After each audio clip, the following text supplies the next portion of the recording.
मैं गौतम कुमार प्रीतम साहब हैं बिहार से।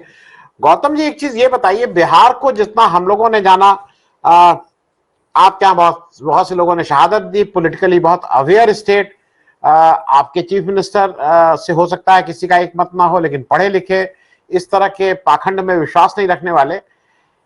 ये अभी जो नए एक बाबा आ रहे हैं, उनकी बहुत धूम मची हुई है, वो बिहार जाके कैंप क्यों करने लगे? क्योंकि बिहार तो मेरे हिसाब से बहुत उर्वरक नहीं, उनकी बहुत उपजाऊ भूमि नहीं है ऐसे बाबा लोगों के लिए।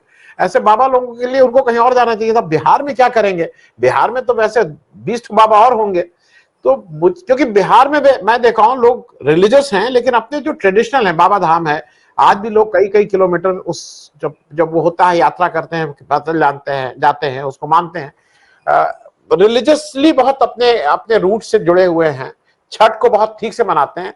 लेकिन ये बाबा बूबी वाला काम हम मतलब इस ईस्टर्न यूपी और बिहार में बहुत नहीं होता है। तो क्या, जिसको कहते हैं ना, BJP has run out of ideas, कि उसको केवल यही समझ में आता है कि कुछ इस तरह का डालो, कुछ बाबा बाबा को ले चलो, लोग उससे अट्रैक्ट होंगे, कि ये बाबा वहां आके कुछ डिस्टर्बेंस करो, कुछ ऐसा वैसा बोलो, उससे कुछ लोग उत्तेजित हो, इस तरह की बात करना चाह रहे हैं? गौतम जी अनम्यूट कर लीजिएगा। गौतम जी अनम्यूट कर लीजिएगा, अनम्यूट कर लीजिएगा। हो गया, हो गया। शुक्रिया, आपके चैनल के माध्यम से सभी को हमारा नमस्कार भी है।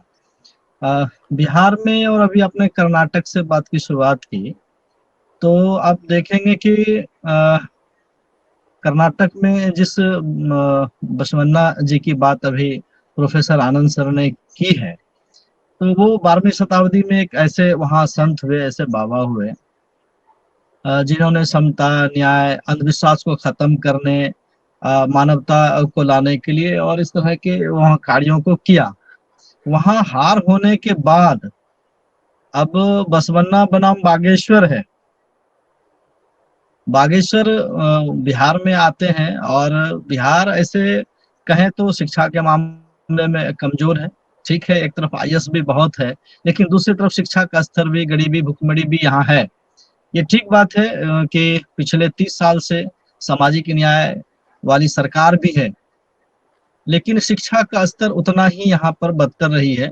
और इसका कारण है कि एक अंधविश्वास का जो माहौल है, इसमें बहुत सारे ऑब्जेक्ट्स हैं, और टीवी सीरियल वगैरह भी है। और यहाँ जैसे आपने कहा कि छठ पूजा है, तो ये ठीक है कि छठ पूजा में बहुत ब्राह्मणिकल ऑर्डर काम नहीं करता है, तो सब अपने अपने आस्था को पूजते हैं, अपने अपने तरीके से सब करते हैं, ठीक है। लेकिन आप देखेंगे कि बागेश्वर जो है बाय प्रोडक्ट है, कोई ऐसे ही कोई अपने कार्यों से नहीं है, वो बाय प्रोडक्ट है। जिस तरह से अपने आसाराम के बारे में कहा, राम रहीम और ऐसे कई लोग जेल में भी है। तो जो बाबा बागेश्वर यहाँ है, आप देखेंगे कि उत्तर प्रदेश से ट्रेनों में लोग भर भर के आ रहे हैं, बिहार के विभिन्न हिस्सों से बाय प्रोडक्ट लोगों को भेजा जा रहा है। उसके लिए बसों की व्यवस्था की गई है, ट्रेन में टिकट कटाया गया, और खास विशेष जाति के लोग इसमें ज्यादा इंटरेस्ट ले रहे हैं। जैसे उस समय बाबा परमेश्वर भी हुए, अब बाबा परमेश्वर के रास्ते लोग चलेंगे कि बाबा बागेश्वर के रास्ते लोग चलेंगे? इस तरह की ये प्रयोग है। अभी चुनाव है, इस चुनाव को यहाँ पर जो 2024 है उसके ख्याल से किया जा रहा है। आप देखेंगे कि तमाम जो खास करके एक भूमिहार जाति का वर्ग है, उसमें बहुत ज्यादा इंटरेस्ट इस कार्यक्रम में लिया है। गिरिराज सिंह है, अश्वनी चौबे है, मनोज तिवारी गाड़ी खुद चला रहे हैं, जो एक पार्लियामेंट में सांसद भी हैं, वो गाड़ी चलाते हुए जा रहे हैं, आरती दिखा रहे हैं, कैबिनेट मिनिस्टर रहे अश्वनी चौबे जैसे लोग। तो पूरा जो ये बिहार की भूमि जो है, वो त्रिवेणी संघ की लड़ाई 1930 में इसी अंधविश्वास के खिलाफ, इसी पाखंड के खिलाफ, शिक्षा को लेकर के तमाम जो जातियों का वर्चस्व था, ये सब आंदोलन चला।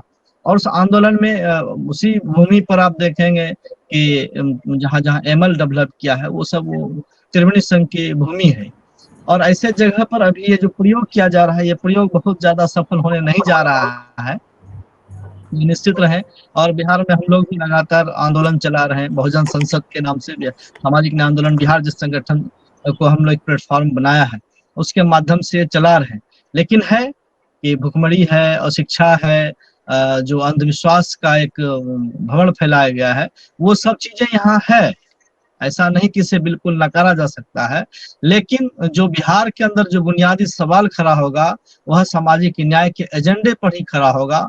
और ये बात कर्नाटक चुनाव से भी साबित हो गया है। वहां पर भी पहली बार कांग्रेस जैसी बड़ी पार्टी को सामाजिक न्याय के सवालों पर बोलना पड़ा है, और उन्होंने, राहुल गांधी खुद बोल रहे हैं कि 7% से अधिक नहीं है हमारे सेक्रेटारिएट में, जो देश का संचालन में महत्वपूर्ण भूमिका अदा करता है। कॉलेजियम सिस्टम है, और जो हाई कोर्ट, सुप्रीम कोर्ट या सेंट्रल यूनिवर्सिटी में ओबीसी का, तो बिहार जो है मंडल की भूमि रही है।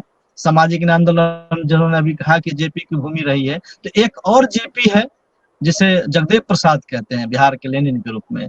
तो जगदेव प्रसाद की ये भूमि है, इसलिए यहाँ पर जो संघर्ष होना है वो संघर्ष का तौर तरीका बिहार में बदल रहा है। इसलिए बहुत ये पाखंडवाद ये सब चलने नहीं जा रहा है। आने वाले समय में ये बहुत जल्द यहाँ से सिमट जाएंगे। तो बिहार का जो आंदोलन का भूमि है उसी आधार पर ये आगे बढ़ेगा। और कर्नाटक से जो शुरुआत हुई, हम लोग बहुत खुश, अभी मतलब उत्साह में नहीं है कि कर्नाटक से चुनाव जीत ली है तो भाजपा की हार है। भाजपा अपनी अंतिम शक्ति का प्रयोग करेगा 2024 में, क्योंकि उसके लिए भी यह जीवन मरण का सवाल है।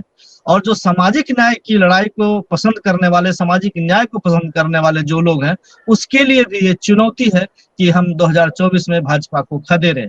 तो हम लोगों की पूरी ताकत है, जितनी भी हम लोगों के पास ताकत है वो हम ताकत लगा रहे हैं कि भाजपा को हम हराएं।